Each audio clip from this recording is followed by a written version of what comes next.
성도 여러분 반갑습니다. 명절 연휴 잘 지내셨습니까?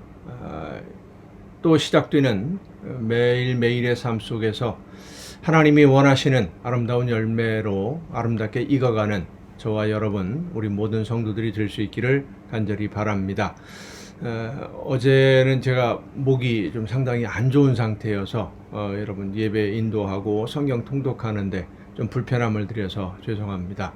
아직도 목이 완전히 풀리지 않은 상태여서 좀 불편할지 모르겠습니다만은 양해를 해주시면 고맙겠습니다. 오늘 우리가 함께 은혜를 나눌 본문 말씀 구약성경 잠언입니다. 잠언 9장 1절부터 6절까지에 있는 말씀 봉독하겠습니다. 잠언 9장 1절부터 6절입니다. 지혜가 그의 집을 짓고 7 기둥을 다듬고 짐승을 잡으며 포도주를 혼합하여 상을 갖추고 자기의 여종을 보내어 성중 높은 곳에서 불러 이르기를 어리석은 자는 이리로 돌이키라. 또 지혜 없는 자에게 이르기를 너는 와서 내 식물을 먹으며 내 혼합한 포도주를 마시고 어리석음을 버리고 생명을 얻으라. 명철의 길을 행하라 하느니라. 아멘. 어떤 위험이 다가오고 있다라는 사실을 미리 알려주는 것을 경보라고 합니다. 태풍이 오고 있으니까 주의하십시오, 준비를 하십시오 라고 하는 그런 경보, 혹은 이제 건널목 같은 경우에 기차가 오게 되면 벨이 울리지요. 신호가 울립니다. 기차가 금방 도착을 하니까 조심을 해라 라고 하는 신호입니다. 지금 당장은 아니지만 이제 곧 위험이 닥쳐오니까 준비를 해야 된다 라고 하는 그런 목적이 바로 이 경고입니다. 우리는 이 세상을 살아가면서 내일을 보지 못하고 삽니다. 어떤 위험이 있는지, 내가 지금 올바로 가고 있는지 아니면 잘못된 길로 가고 있는지 구분하지 못할 때가 참 많이 있습니다. 그래서 하나님은 우리를 향해서 때때로 경고를 보내주십니다. 그대로 두면 죄악 속에서 영원히 멸망하게 되니까, 그대로 놔두면, 그 가는 대로 그대로 내버려 두면 올무에 빠지게 되고 죄의 수렁에 빠지게 되니까 거기 빠지지 말라고 경고를 말씀해 주시는 것이지요. 그런데도 많은 사람들이 그 경고를 무시하고 자기 마음대로 살다가 자기 하고 싶은 대로 계속 가다가 그만 큰 어려움 속에서 후회를 하는 모습들을 많이 보게 됩니다. 하나님은 말씀을 통해서 우리가 살아가는 이 세상의 여러 가지 일들을 통해서 우리에게 경고해 주십니다. 하나님의 말씀에 순종하는 자세로 돌아와야 된다. 죄악 속에 머물러 있지 말고 눈에 보이는 욕심 따라가지 말고 하나님의 말씀 앞에 돌아와야 된다. 하나님의 품을 떠나서 세상으로 나가는 자녀들을 향해서 돌아오라 라고 말씀해 주십니다. 자기 자신을 믿고 세상으로 나가는 자녀들을 향해서 그 어리석음을 버리고 하나님의 품으로 돌아오라. 자존심과 교만함을 버리고 순종하는 자녀의 모습으로 돌아오라고 회복해야 된다고 말씀하십니다. 그리고 하나님이 말씀하시는 뜻이, 하나님의 명령의 목적이, 하나님이 우리에게 원하시는 것이 무엇인지를 깨달아서 나를 통해 이루기를 원하시는 그 일을 이루어가는 도구가 되라고, 아름다운 열매를 맺으라고 우리에게 말씀하시고 안내해 주시고 인도해 주십니다. 성도 여러분, 하나님이 우리를 이 세상에 보내신 것은 무엇인가 우리를 통해서, 여러분을 통해서 이루기를 원하시는 하나님의 계획이 분명히 있기 때문입니다. 그 목적을 이루기 위해서 하나님이 원하시는 대로 순종하는 사람이 바로 진정한 지혜로운 사람입니다. 그리고 하나님이 기뻐하시는 사람이요, 하나님께 기쁨을 드리는 자녀가 될 수 있는 줄로 믿습니다. 오늘도 말씀해 주시는 하나님의 음성을 듣고 하나님이 원하시는 모습으로 돌아서서 하나님이 기뻐하시는 열매를 맺는 방향으로만 나아가는 여러분 모두가 될 수 있기를 간절히 바랍니다. 기도하시겠습니다. 오늘도 크신 은혜와 사랑으로 연약한 저희들의 삶을 능력으로 붙드시고 권능으로 함께 해주시는 아버지 하나님, 하나님이 원하시는 뜻을 깨달아서 하나님이 기뻐하시는 대로만 순종함으로 하나님이 원하시는 일들을 이루어가는 아름다운 일꾼, 아름다운 자녀, 아름다운 열매가 되도록 우리의 모든 삶을 주관하여 주시옵소서. 나도 모르는 사이에 잘못된 선택으로 하나님이 원치 않는 이상한 길로, 세상 길로 빠져들어갈 때에 경고해 주시는 하나님의 음성을 듣고 다시 정신 차리고 돌아서는 우리 모두가 되게 하여 주시옵소서.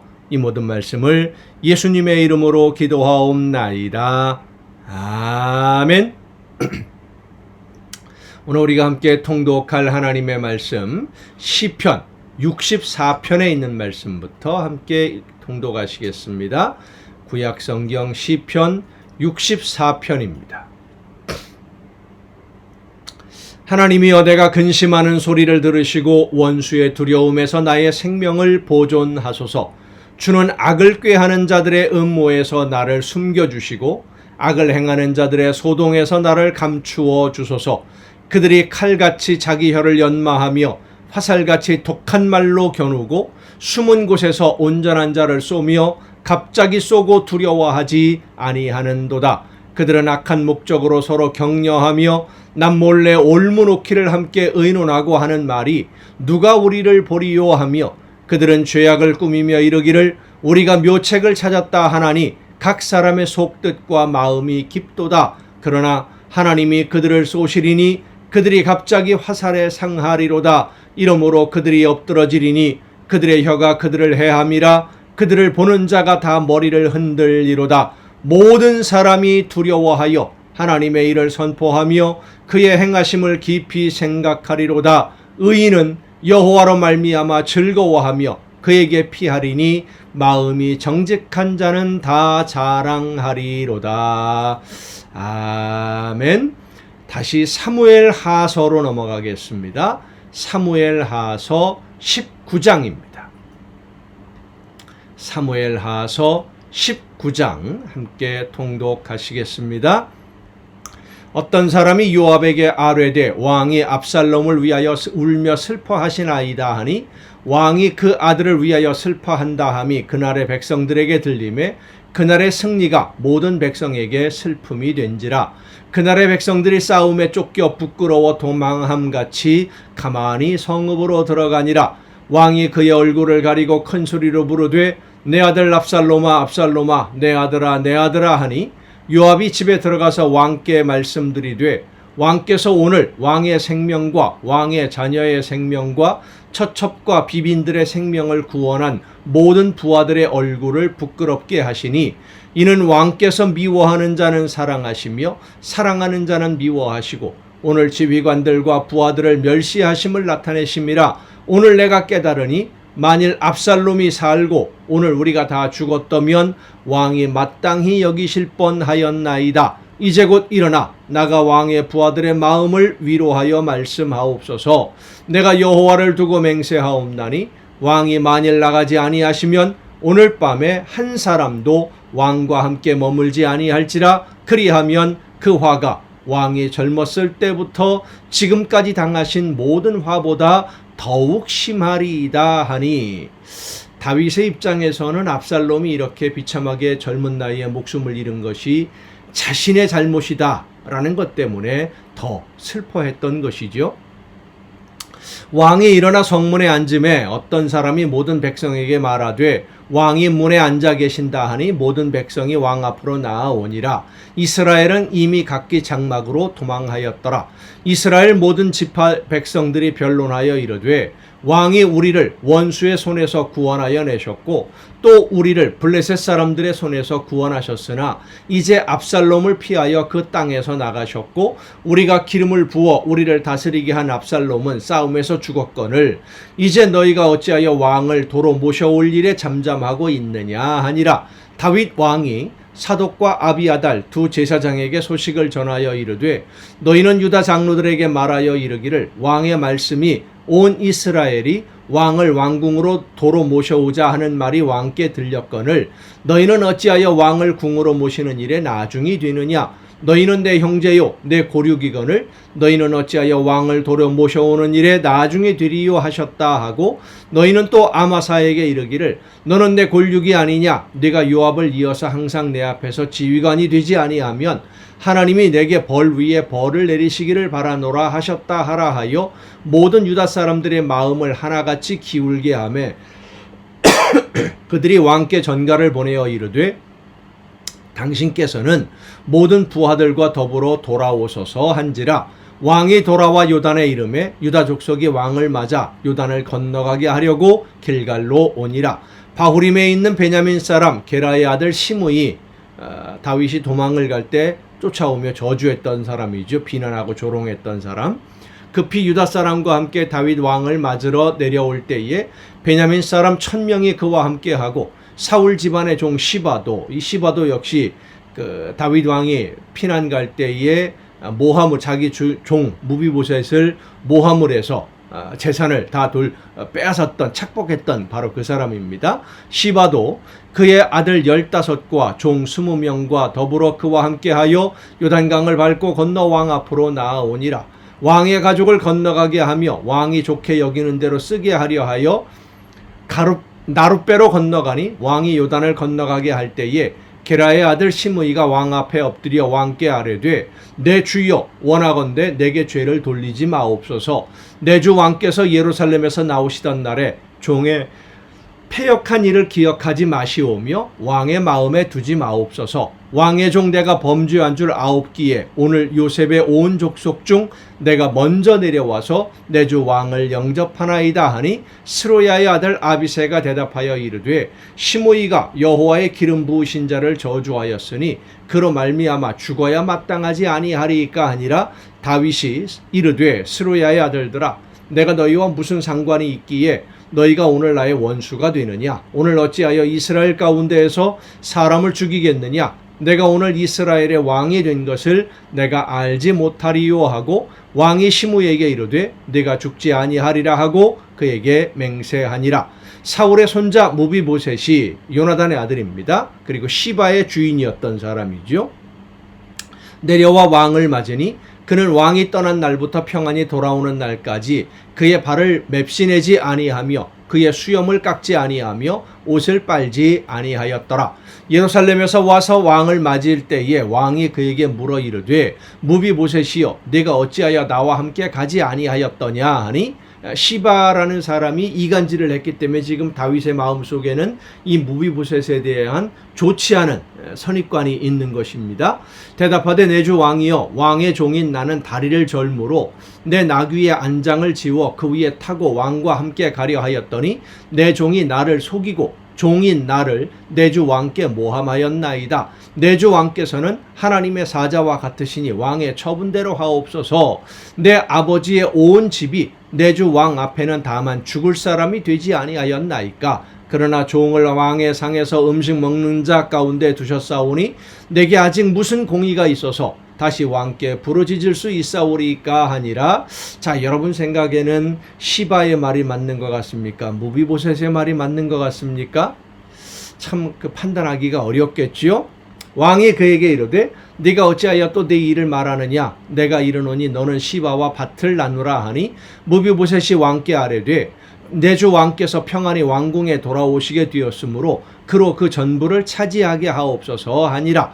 길르앗 사람 바르실레가 왕이 요단을 건너가게 하려고 로글림에서 내려와 왕이 함께 요단에 이르니 바르실레는 매우 늙어 나이가 80세라. 그는 큰 부자이므로 왕이 마하나임에 머물 때에 그가 왕을 공궤하였더라. 왕이 바르실레에게 이르되 너는 나와 함께 건너가자. 예루살렘에서 내가 너를 공궤하리라. 바르실레가 왕께 아뢰되 내 생명의 날이 얼마나 있사옵기에 어찌 왕과 함께 예루살렘으로 올라가리이까. 내 나이가 이제 80세라 어떻게 좋고 흉한 것을 분간할 수 있사오며 음식의 맛을 알 수 있사오리이까. 이 종이 어떻게 다시 노래하는 남자나 여인의 소리를 알아들을 수 있사오리이까. 어찌하여 종이 내 주 왕께 아직도 누를 끼치리이까? 당신의 종은 왕을 모시고 요단을 건너려는 것뿐이거늘 왕께서 어찌하여 이 같은 상으로 내게 갚으려 하시나이까? 청하건대 당신의 종을 돌려보내옵소서. 내가 내 고향 부모의 묘 곁에서 죽으려 하나이다. 그러나 왕의 종 김함이 여기 있사오니 청하건대 그가 내 주 왕과 함께 건너가게 하옵시고 왕의 처분대로 그에게 베푸소서 하니라. 왕이 대답하되 김함이 나와 함께 건너가리니 나는 네가 좋아하는 대로 그에게 베풀겠고 또 네가 내게 구하는 것은 다 너를 위하여 시행하리라 하니라. 백성이 다 요단을 건너매 왕도 건너가서 왕이 바르실레에게 입을 맞추고 그에게 복을 비니 그가 자기 곳으로 돌아가니라.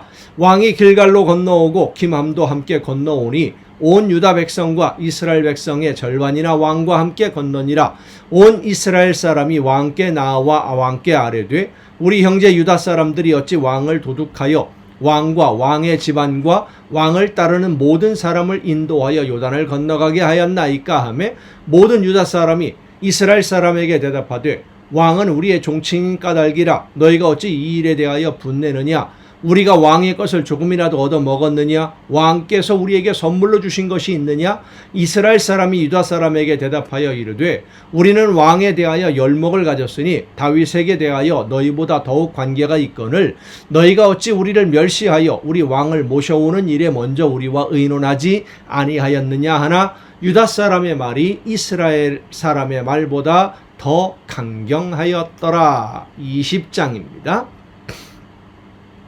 마침 거기에 불량배 하나가 있으니 그의 이름은 세바인데 베냐민 사람 비그리의 아들이었더라. 그가 나팔을 불며 이르되 우리는 다윗과 나눌 분깃이 없으며 이새의 아들에게서 받을 유산이 우리에게 없도다. 이스라엘아 각각 장막으로 돌아가라 하매 이에 온 이스라엘 사람들이 다윗 따르기를 그치고 올라가 비그리의 아들 세바를 따르나 유다 사람들은 그들의 왕과 합하여 요단에서 예루살렘까지 따르니라.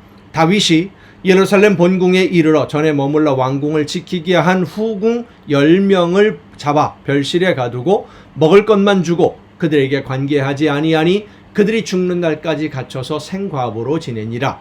왕이 아마사에게 이르되 너는 나를 위하여 3일 내로 유다 사람을 큰 소리로 불러 모으고 너도 여기 있으라 하니라. 아마사가 유다 사람을 모으러 가더니 왕이 정한 기일에 지체된지라. 다윗이 이에 아비새에게 이르되 이제 비그리의 아들 세바가 압살롬보다 우리를 더 헤아리니 너는 내 주의 부하들을 데리고 그의 뒤를 쫓아가라. 그가 견고한 성읍에 들어가 우리를 피할까 염려하노라 하며 요압을 따르는 자들과 그렛 사람들과 블렛 사람들과 모든 용사들이 다 아비새를 따라 비그리의 아들 세바를 뒤쫓으려고 예루살렘에서 나와 기브온 큰 바위 곁에 이르매 아마사가 맞으러 오니 그때에 요압이 군복을 입고 띠를 띠고 칼집에 꽂은 칼을 허리에 맸는데 그가 나아갈 때에 칼이 빠져 떨어졌더라.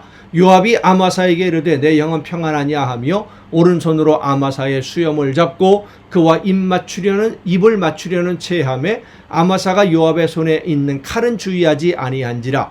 요압이 칼로 그의 배를 찌르매 그의 창자가 땅에 쏟아지니 그를 다시 치지 아니하여도 죽으니라. 요압과 그의 동생 아비새가 비그리의 아들 세바를 뒤쫓을세. 왜 이 아마사가 이렇게 죽음을 당해야만 합니까? 아마사는 압살롬과 함께 반란에 앞장섰던 사람 중에 하나지요. 전에는 다윗의 용사였었지만 압살롬 편을 들었던 사람. 압살롬이 죽임을 당하고 다윗은 그를 용서했지만 그 용서가 그의 삶을 보장해 주지는 못했던 것 같습니다.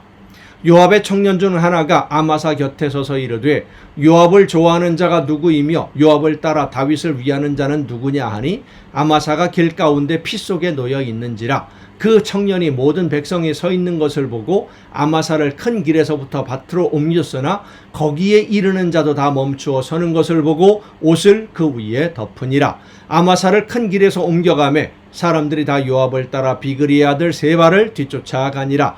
세바가 이스라엘 모든 지파 가운데 두루 다녀서 아벨과 벳마아가와 베림 온 땅에 이르니 그 무리도 다 모여 그를 따르더라. 이에 그들이 벳마아가 아벨로 가서 세발을 세우고 그 성읍을 향한 지역 언덕 위에 토성을 쌓고 요압과 함께한 모든 백성이 성벽을 쳐서 헐고자 하더니 그 성읍에 지혜로운 여인 한 사람이 외쳐 이르되 들을지어다 청하건대 너희는 요압에게 이르기를 이리로 가까이 오라 내가 네게 말하려 하노라 한다 하라.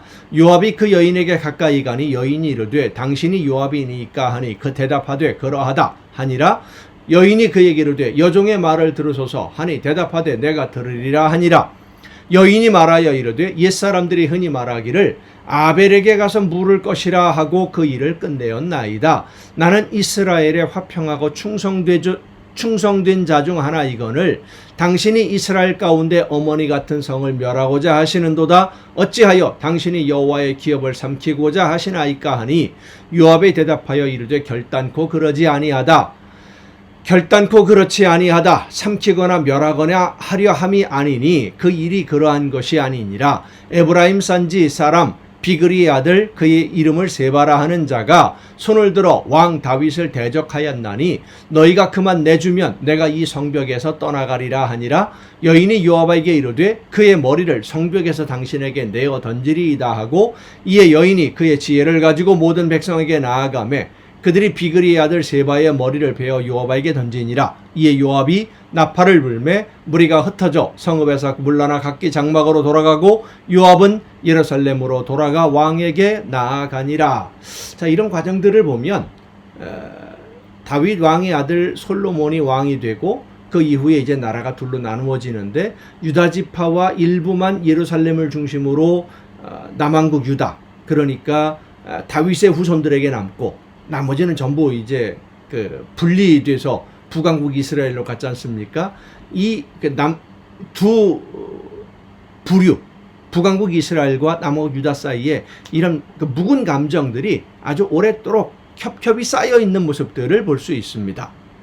요압은 이스라엘 온 군대의 지휘관이 되고 여호야다의 아들 브나야는 그렛 사람과 블렛 사람의 지휘관이 되고 아드람은 감역관이 되고 아힐롯의 아들 여호사밧은 사관이 되고 스와는 서기관이 되고 사독과 아비아달은 제사장이 되고 야일 사람이라는 다윗의 대신이 되니라. 21장입니다. 다윗의 시대에 해를 거듭하여 3년 기근이 있으므로 다윗이 여호와 앞에 간구하매 여호와께서 이르시되 이는 사울과 피를 흘린 그의 집으로 말미암음이니 그가 기브온 사람을 죽였음이니라 하시니라. 기브온 사람은 이스라엘 족속이 아니요 그들은 아모리 사람 중에서 남은 자라. 이스라엘 족속들이 전에 그들에게 맹세하였거늘, 그러니까 속여서 여호수아가 들어올 때, 가나안 땅을 들어올 때에 여호수아와 그 이스라엘 백성들과 계약을 맺었던 그 민족이 바로 기브온 사람들입니다. 그들에게 맹세하였거늘 사울이 이스라엘과 유다 족속을 위하여 열심히 있으므로 그들을 죽이고자 하였더라. 이에 왕이 기브온 사람을 불러 그들에게 물으니라. 다윗이 그들에게 묻되 내가 너희를 위하여 어떻게 하랴? 내가 어떻게 속죄하여야 너희가 여호와의 기업을 위하여 복을 빌겠느냐 하니 기브온 사람이 그에게 대답하되 사울과 그의 집과 우리 사이의 문제는 은금에 있지 아니하오며 이스라엘 가운데에서 사람을 죽이는 문제도 우리에게 있지 아니하니이다 하니라. 왕이 이르되 너희가 말하는 대로 시행하리라. 그들이 왕께 아뢰되 우리를 학살하였고 또 우리를 멸하여 이스라엘 영토 내에 머물지 못하게 하려고 모해한 사람의 자손 7사람을 우리에게 내주소서. 여호와께서 택하신 사울의 고을 기브아에서 우리가 그들을 여호와 앞에서 목매어 달겠나이다 하니 왕이 이르되 내가 내주리라 하니라. 자, 사울 왕이 잘못한 것 때문에 예전에 여호수아와 조약을 맺었던 기브온 사람들을 핍박한 이 일로 인해서 가뭄이 들었고 그 후손들이 사울이 한 그 행동 때문에 이제 7명이 목숨을 잃게 됩니다. 이 문제를 우리가 어떻게 받아들여야 될지 우리 언제 한번 시간이 될 때 성경을 좀 더 깊이 말씀을 읽고 묵상할 때 이 문제를 한번 연구해 보도록 하겠습니다. 7절입니다. 그러나 다윗과 사울의 아들 요나단 사이에 서로 여호와를 두고 맹세한 것이 있으므로 왕이 사울의 손자 요나단의 아들 무비보셋은 아끼고 왕이 이에 아야의 딸 리스바에게서 난 자 곧 사울의 두 아들 알모니와 무비보셋과 사울의 딸 메랍에게서 난 자 곧 무올라 사람 바르실레의 아들 아드리엘의 5 아들을 붙잡아 그들을 기브온 사람의 손에 넘기니 기브온 사람이 그들을 산 위에서 여호와 앞에 목매어 달매 그들 7 사람이 동시에 죽으니 죽은 때는 곡식 베는 첫날 곧 보리를 베기 시작하는 때더라. 아야의 딸 리스바가 굵은 배를 가져다가 자기를 위하여 바위 위에 펴고 곡식 베기 시작할 때부터 하늘에서 비가 시체에 쏟아지기까지 그 시체에 낮에는 공중의 새가 앉지 못하게 하고 밤에는 들짐승이 범하지 못하게 한지라. 이에 아야의 딸 사울의 첩 리스바가 행한 일이 다윗에게 알려지매 다윗이 가서 사울의 뼈와 그의 아들 요나단의 뼈를 길르앗 야베스 사람에게서 가져가니 이는 전에 블레셋 사람들이 사울을 길보아에서 죽여 블레셋 사람들이 벳산거리에 매단 것을 그들이 가만히 가져온 것이라. 다윗이 그곳에서 사울의 뼈와 그의 아들 요나단의 뼈를 가지고 올라오매 사람들이 그 달려 죽은 자들의 뼈를 거두어다가 사울과 그의 아들 요나단의 뼈와 함께 베냐민 땅 셀라에서 그의 아버지 기스의 묘에 장사하되 모두 왕의 명령을 따라 행하니라. 그 후에야 하나님이 그 땅을 위한 기도를 들으시니라. 우리가 많이 고민해야 되고 많이 생각해야 될 문제가 바로 이 부분에 있습니다. 언제 한번 다시 시간이 될 때에 깊이 연구해 보도록 하겠습니다. 블레셋 사람이 다시 이스라엘을 치거늘 다윗이 그의 부하들과 함께 내려가서 블레셋 사람과 싸우더니 다윗이 피곤함에 거인족의 아들 중에 무게가 300세겔 되는 노창을 들고 색칼을 찬 이스비 분옵이 다윗을 죽이려 하므로 스루야의 아들 아비새가 다윗을 도와 블레셋 사람을 쳐 죽이니 그때에 다윗의 추종자들이 그에게 맹세하여 이르되 왕은 다시 우리와 함께 전장에 나가지 마옵소서 이스라엘의 등불이 꺼지지 말게 하옵소서 하니라. 그 후에 다시 블레셋 사람과 곱에서 전쟁할 때에 후사 사람 십북에는 거인족의 아들 중에 삽을 쳐 죽였고 또다시 블레셋 사람과 곱에서 전쟁할 때에 베들레헴 사람 야에 오르김의 아들 엘하나는 가드 골리앗의 아우 라흐미를 죽였는데 그 자의 창자로는 배틀채 같았더라. 또 가드에서 전쟁할 때에 그곳에 키가 큰 자 하나는 손가락과 발가락이 각기 6개씩 모두 24개가 있는데 그도 거인족의 소생이라. 그가 이스라엘 사람을 능욕함으로 다윗의 형 삼마의 아들 요나단이 그를 죽이니라. 이 4사람 가드의 거인족의 소생이 다윗의 손과 그의 부하들의 손에 다 넘어졌더라. 아멘. 여러분 오늘도 수고 많으셨습니다. 내일 또 정한 이 시간 가정예배를 통해서 여러분 모두 함께 만날 수 있기를 바랍니다. 내일 뵙겠습니다.